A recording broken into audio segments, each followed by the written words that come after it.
Sabe o que vai facilitar e muito a sua produção de conteúdo daqui para frente? Ter um calendário editorial. Então, se você gostou do assunto, fica aqui que o vídeo de hoje é justamente sobre isso.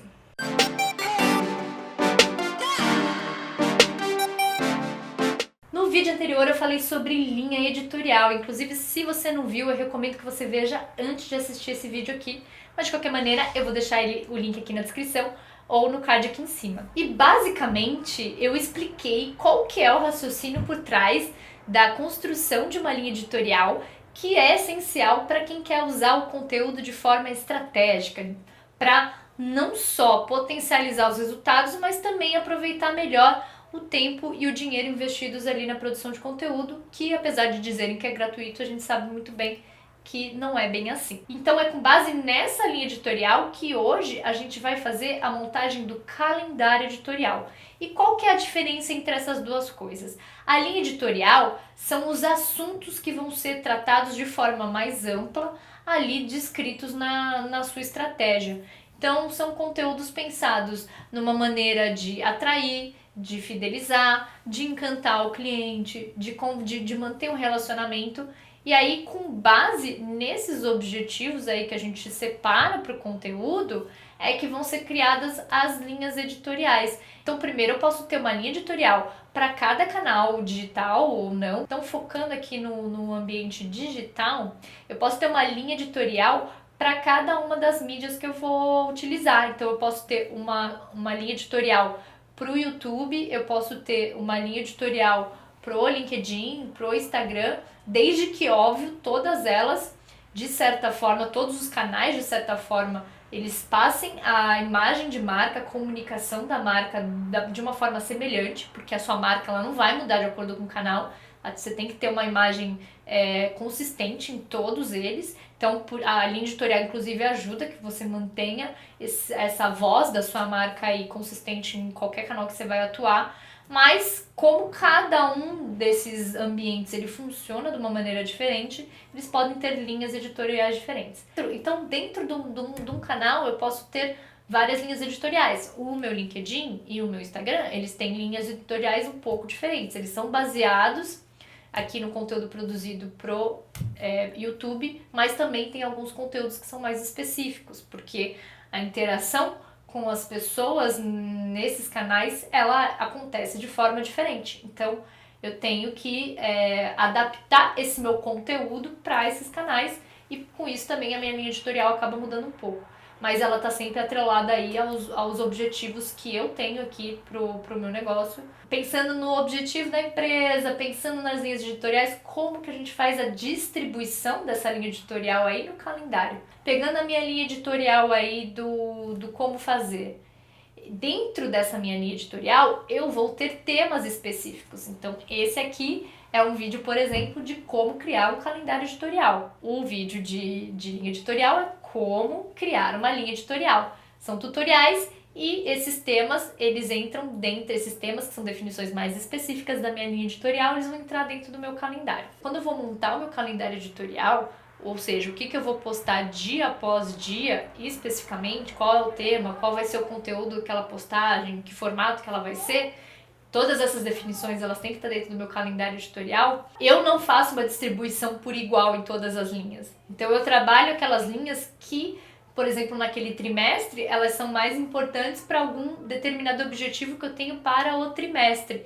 Então vamos dizer que o meu objetivo agora é criar muito mais conexão com as pessoas e aumentar minha audiência, então por isso eu vou fazer conteúdos que gerem muito mais valor, proporcionalmente, balancear ali meu calendário editorial para os próximos 3 meses, considerando as porcentagens da linha editorial ali que vai estar mais atrelada a esse objetivo.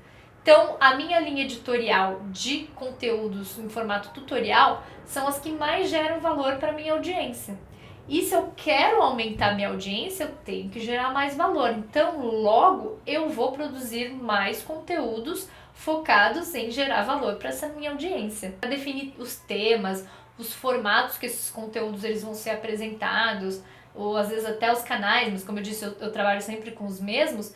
eu me baseio na estratégia de conteúdo da Coca-Cola, que é a Content 2020, o conteúdo 2020. E como que a Coca-Cola faz? Eles pegam 70% do tempo da equipe, de investimentos e tudo mais, para investir naqueles conteúdos que eles sabem que já funcionam, que eles já testaram, que eles sabem que dão certo. Então, 70% do calendário editorial deles vai ser preenchido com esse tipo de conteúdo que já foi testado e que eles sabem que traz resultado para a empresa. Então, 20% do calendário editorial da Coca-Cola vai ser nos conteúdos que são esses conteúdos que já estão dando certo, mas com determinadas adaptações e inovações, para de repente ou tentar alcançar um público diferente ou ter outros objetivos para aqueles mesmos conteúdos. Então eles fazem inovações dentro de um conteúdo que já está funcionando. E 10% do calendário editorial deles, eles separam para tentar coisas absolutamente novas. Então eles têm uma porcentagem menor para testar ideias, uma maior para coisas que já estão funcionando, para temas, para formatos que já funcionam, mas eles separam sim um momento para inovar.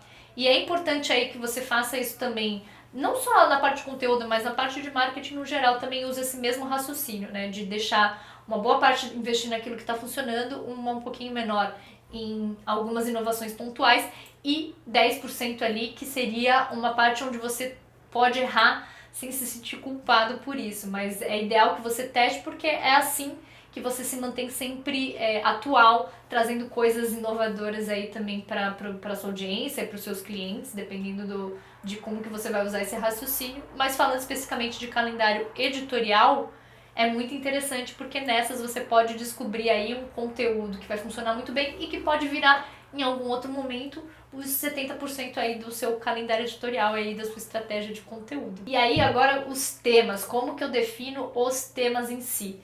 Uso esse raciocínio de pensar sempre em deixar um espaço para inovação, mas apostar mais naquilo que já está dando certo.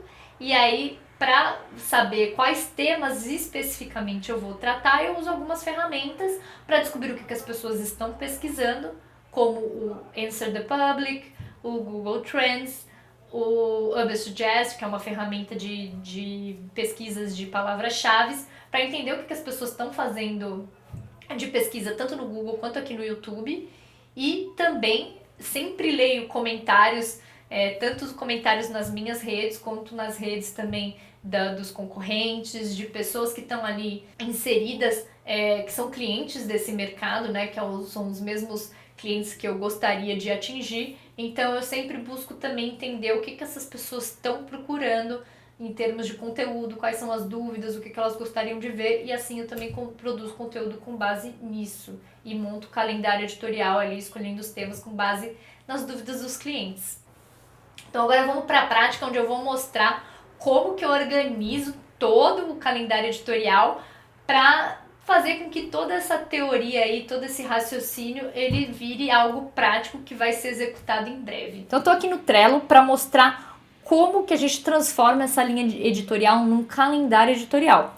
Existem diversas ferramentas que podem fazer isso, algumas pessoas gostam bastante do Google Calendar. Eu pessoalmente prefiro o Trello porque eu consigo de forma visual analisar onde em cada etapa ali do processo de produção tá aquele conteúdo, e isso é bom para quem trabalha com mais pessoas na equipe. Então muitas vezes a gente vai ter no mesmo projeto de produção de conteúdo designers, editores, redatores, e organizar esse fluxo, o Trello, ele é muito mais fácil, principalmente para quem tem equipe. E como que então que a gente organiza, né? Eu tenho aqui, por exemplo, esse é o meu, do YouTube, e eu tenho uma coluna onde eu vou anotando ideias de temas para vídeos, baseada aí na minha linha editorial, né? Seguindo aqui esses temas todos, essas etiquetas aqui são as minhas linhas editoriais, mas sempre que eu tenho uma ideia que seria interessante, eu vou anotando já diretamente aqui no Trello, muitas vezes pelo celular mesmo.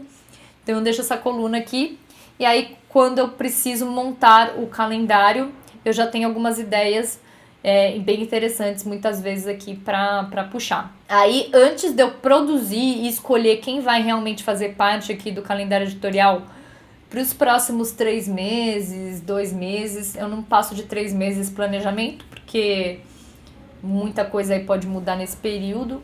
Então, eu faço geralmente um planejamento de 3 meses para frente. Esse aqui vai até outubro. Então, dá pra ver que tem muito mais vermelhinhos aqui, né? Eu faço muito mais conteúdos de tutorial, porque a minha estratégia com o YouTube é fazer a parte de atração de audiência para, num segundo momento, fazer a parte de atração para banco de clientes, tá bem? Então, tem sempre que considerar aí qual que é o objetivo com cada canal que você vai produzir conteúdo. Mas aí, voltando aqui para o calendário editorial, então eu tenho aqui os temas a fazer, que são temas que eu já busquei, já vi que tem interesse, ou que seriam interesses de eu falar com a minha audiência. Aqui eu já tenho os temas decididos e com datas agendadas, né? Porque eles são os temas de outubro. E eles estão aqui na fileira do roteiro, porque eu ainda tenho que escrever o roteiro. Os que já têm roteiro pronto, eles vêm aqui para a etapa de gravação, depois edição, depois de fato subir no YouTube, fazer a otimização de metadescrição, de título, de tags. E depois de publicado, eu distribuo esses vídeos no LinkedIn e no Instagram, que estão num calendário editorial à parte, que eu vou mostrar também. E aí, por fim, eles chegam aqui na coluna feito. Esse fluxo, ele vai mudar, obviamente, de acordo com o número de etapas pelo qual esse conteúdo ele vai precisar passar. Mas, no meu caso, são essas as etapas de forma mais geral. Bom, e aqui é o calendário editorial do Instagram, que, como dá para perceber, eu quis mostrar para realmente ver a diferença que tem entre um e o outro, porque os fluxos vão ser diferentes, as informações vão ser diferentes, então você não precisa ficar preso ali na mesma organização de sempre, né, para um calendário editorial. Então, nesse caso aqui do YouTube, do Instagram, eu tenho algumas outras colunas. E aí a grande diferença aqui são ideias de linha editorial para divulgar os vídeos do YouTube no Instagram, que é algo que eu vou começar a fazer. Então, postagens de feed IGTV e postagens de stories também, que são possíveis ideias, né? Aqui tem mais colunas de ideias porque tem mais variedade de conteúdo, digamos assim. Eu tenho também aqui os grupos de hashtags que eu vou usar em cada publicação e a linha editorial. Também tenho aqui as ideias de conteúdo, assim como lá no YouTube, eu vou anotando aqui o que eu acho interessante, que poderia virar um bom tema futuro aí para uma publicação. Eu vejo se ela está alinhada com a minha linha editorial e também consigo visualmente balancear aí a proporção desses conteúdos. Aí aqui, como a organização do flow, digamos, de conteúdo que é um pouquinho diferente, porque no Instagram eu organizo por dia da semana. Como no YouTube a publicação é toda quinta-feira e ele tem um processo de pré-produção muito mais complexo do que um conteúdo para o Instagram, então eu acabo organizando de uma maneira diferente. Aqui, como eu tenho publicações pelo menos de segunda a sexta, então eu separo por dia da semana cada conteúdo para, inclusive, ver de forma visual assim o que vai sair. Quando tem mais pessoas envolvidas também é muito interessante de trabalhar assim, porque aí a gente sabe em que pé que andam as coisas e também tem essa parte de aprovação ou não aí de conteúdos. Eu sei que eu uso inclusive alguns programas para fazer o agendamento dessas postagens, mas até para conversar com o cliente, ver, porque o Trello ele permite que você faça marcações, como eu disse, marcar outra pessoa, então você pode conversar com a equipe, né? Se você tem equipe, por exemplo, de mudanças, ajustes que precisam fazer dentro de um determinado conteúdo, então o Trello é muito prático nesse sentido. Então eu prefiro também primeiro aprovar tudo aqui e aí depois eu passo para a ferramenta aí de agendamento de postagens, se for o caso. Esse foi o vídeo de hoje, eu espero que você tenha gostado. Se você gostou, não esquece de deixar seu curtir aqui embaixo, se inscreve no canal, porque toda semana vai ter vídeo novo. A gente vai falar de marketing digital, conteúdo, bastante foco aí para quem tem negócio físico, então me acompanha aqui no canal que vai valer a pena. Um abraço e a gente se vê no próximo vídeo.